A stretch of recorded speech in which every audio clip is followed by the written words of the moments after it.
السلام عليكم ورحمة الله وبركاته. سلامي على أهل الحديث، سلامي على أهل الحديث، فإني نشأت على حب الأحاديث من مهدي.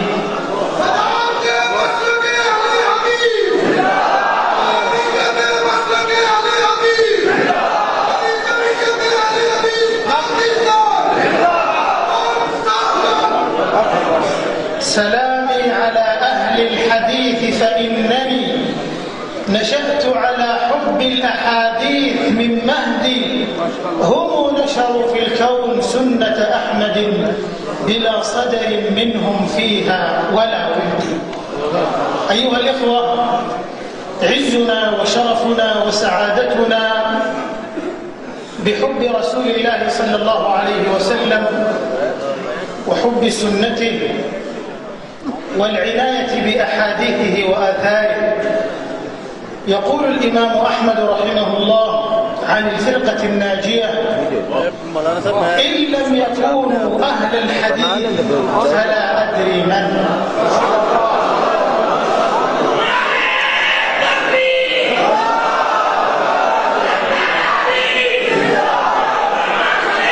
الصورة تبقى بالصورة. أيها الإخوة، إن جمعية أهل الحديث المركزية من الجمعيات الرائدة ليس في مستوى باكستان فقط، وإنما في العالم الإسلامي كله، بل في العالم أجمع. زرت أمريكا وزرت بريطانيا وزرت أماكن شتى في العالم، فوجدت لأهل الحديث دعوة، ووجدت لهم مساجد، ووجدت لهم نشاطا يشكرون عليه. ليس هذا تعصبا ولا تحيزا، فكل مسلم ينبغي أن يكون أهل حديث. إمام قیامت مرحبا، إمام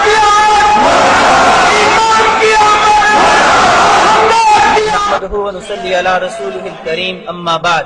شروع کرتا ہوں اللہ کے نام سے جو بہت بڑا مہربان اور نہایت رحم کرنے والا ہے۔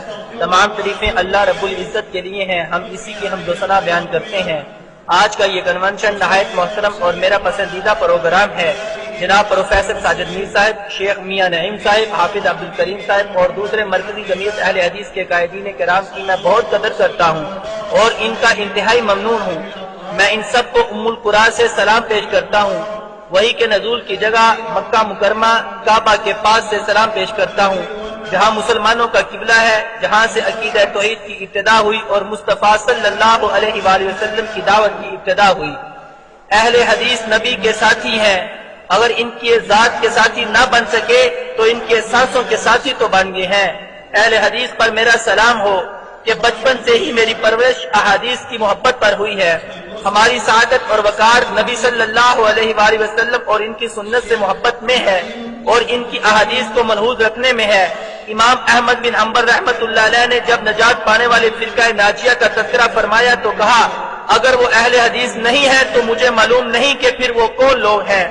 مرکزی جمعیت اہل حدیث قیادت کرنے والی جمعیات میں سے ہے اور یہ صرف پاکستان کی سطح تک نہیں بلکہ عالم اسلام اور پوری دنیا کی سطح پر ہے۔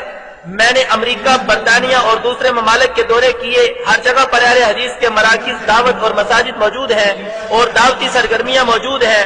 یہ بات میں تعصب اور ان سے ہمدردی کرتے ہوئے نہیں کہہ رہا، بلکہ ہر مسلمان کو اہل حدیث ہونا چاہیے، کیونکہ ہر مسلمان کو اہل توحید بننا چاہیے، اہل سنت اور سلف صالحین رحمہم اللہ کے مذہب کا خیال رکھنے والا ہونا چاہیے۔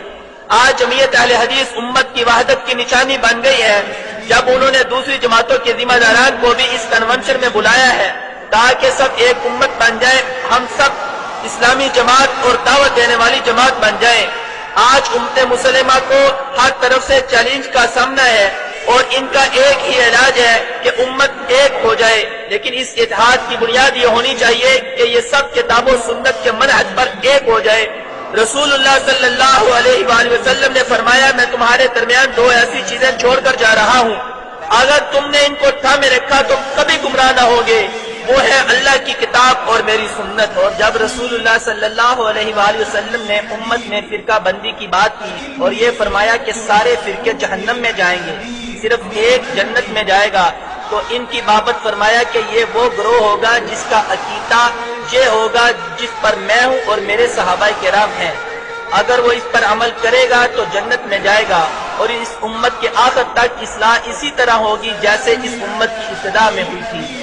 میرے خیال میں جمعیت اہل حدیث امت اسلامیہ کو ایک کرنے میں اہم کردار ادا کر رہی ہے، اور اللہ ان کی کوششوں میں برکت فرمائے اور اس کے قائدین کو خوش رکھے، کیونکہ وہ اللہ کی توحید کی دعوت دیتے ہیں کہ اللہ کی عبادت کرو، تمہارا اس کے سوا کوئی معبود نہیں ہے۔ ان کی عزت و شرف اور فخر کے لیے یہی کافی ہے کہ وہ اتباع سنت کی اس دور میں دعوت دے رہے ہیں جب راستے متعدد ہو چکے ہیں، جبکہ اللہ کا فرمان یہ ہے اور بے شک یہ میرا سیدھا رستہ ہے، اسی پر چلو اور دوسرے راستوں پر مت چلنا، وہ تمہیں تار تار کر دیں گے۔ یہ تمہیں اللہ کی وصیت ہے تاکہ تم متقی بن جاؤ۔ یہ لوگ سلف صالحین کے طریقے کی دعوت دیتے ہیں جبکہ بدعات اور شریعت کی مخالفت عام ہو چکی ہے، ہر بندہ اپنی رائے کو بہتر سمجھتا ہے۔ ان حالات میں اہل حدیث کے لیے یہ بات باعث شرف بھی ہے اور اس کے ساتھ بہت بڑی ذمہ داری بھی ہے۔ اصل بات یہ ہے کہ حدیث، سنت اور سلف کا منہج کسی ایک فرد یا جماعت کی نہیں، سب کی ذمہ داری ہے۔ ہم تمام مسلمانوں کو ان کے مسالک سمیت دعوت دیتے ہیں کہ وہ حق پر اکٹھے ہو جائیں تاکہ ہم سب ایک امت بن جائیں۔ اللہ تعالیٰ نے فرمایا ہے اور بے شک یہ تمہاری امت ہے جو ایک ہی امت ہے اور میں تمہارا رب ہوں، سو مجھ سے ڈرو۔ مومن تو بھائی ہیں، بس اپنے دو بھائیوں کے درمیان صلح کراؤ اور اللہ سے ڈرو تاکہ تم پر رحم کیا جائے، اور مومن مرد اور مومن عورتیں ان کے پاس بعض کے دوست ہیں، اس کی طرف رجوع کرتے ہوئے اور اس سے ڈرو اور نماز قائم کرو اور شرک کرنے والوں سے نہ ہو جاؤ، ان لوگوں میں سے جنہوں نے اپنے دین کے ٹکڑے ٹکڑے کر دیے، اور کئی گروہ ہو گئے، سب گروہ اسی پر جو ان کے پاس ہے خوش ہیں۔ اس لیے یقیناً یہ ایک دعوت ہے، خود ساختہ ناموں اور نعروں کے بغیر کتاب و سنت کو مضبوطی سے تھامنے کی دعوت۔ بے شک ہم منہج سلف صالحین کے مطابق سب کو کتاب اللہ اور سنت رسول کی طرف دعوت دیتے ہیں، تاہم نعروں سے ہمیں کوئی غرض نہیں، اور ہم چاہتے ہیں کہ جس کا منہج کتاب و سنت اور سنت رسول کے مطابق ہے اور وہ اس کی آرزو رکھتا ہے تو اس اعتبار سے اور صرف اسی صحیح منہج کا وہ خواہ ہے جو کتاب اللہ اور سنت رسول سے ماخوذ ہو۔ وہ بندہ جو اپنی نجات چاہتا ہے وہ ایک خیر خواہ کی باتوں کو غور سے سنے اور اپنے تمام معاملات میں وحی کے ساتھ تمسک کرے اور پاگلوں کی چکنی چپڑی باتوں کی طرف دھیان نہ کرے۔ یہ امت کے فتنے ہیں اور اس کے لیے چیلنجز ہیں جو اس کو دائیں اور بائیں اطراف کو لے جاتے ہیں۔ اللہ تعالیٰ نے فرمایا اور اسی طرح ہم نے تمہیں سب سے بہتر امت بنایا تاکہ تم لوگوں پر شہادت دینے والے بنو اور رسول تم پر شہادت دینے والا بنے۔ اے میرے دینی بھائیو، اسلام کی دعوت کی بنیاد توحید اور سنت پر قائم ہے، اور یہ ضروری ہے کہ حصول علم کا اہتمام کیا جائے۔ لوگوں کو جذبات و جوش سے دعوت دینا کافی نہیں بلکہ علم ضروری ہے۔ اللہ تعالیٰ نے فرمایا پس جان لے کہ بے شک حقیقت یہ ہے کہ اللہ کے سوا کوئی عبادت کے لائق نہیں، اور اپنے گناہ کی معافی مانگ، اور مومن مردوں اور مومن عورتوں کے لیے بھی، اور اللہ تمہارے چلنے پھرنے اور تمہارے ٹھہرنے کو جانتا ہے۔ اللہ ان لوگوں کو درجات میں بلند کرے گا جو تم میں سے ایمان لائے اور جنہیں علم دیا گیا۔ کہہ دے کیا برابر ہیں وہ لوگ جو جانتے ہیں اور وہ جو نہیں جانتے؟ نصیحت تو بس عقل والے ہی قبول کرتے ہیں۔ جہالت قاتل بیماری ہے جس کی شفا دو چیزوں میں ہے جو ترکیب میں متفق ہے، یا تو قرآنی نص ہو یا نبوی نص ہو، اور اس کا علاج عالم ربانی کرتا ہے۔ ہمیں حصول علم میں تساہل نہیں کرنا چاہیے بلکہ ہمیں حصول علم میں کوشاں رہنا چاہیے جو کتاب اللہ اور اس کے رسول کی سنت پر مشتمل ہو، اور لغت عربی کا علم بھی ضروری ہے جو قرآن کریم اور سنت نبوی کی لغت ہے۔ ہمارے کچھ مسلمان بھائی لغت عربی کی طرف توجہ نہیں کرتے، وہ در حقیقت اپنی آنے والی نسلوں پر ظلم کر رہے ہیں۔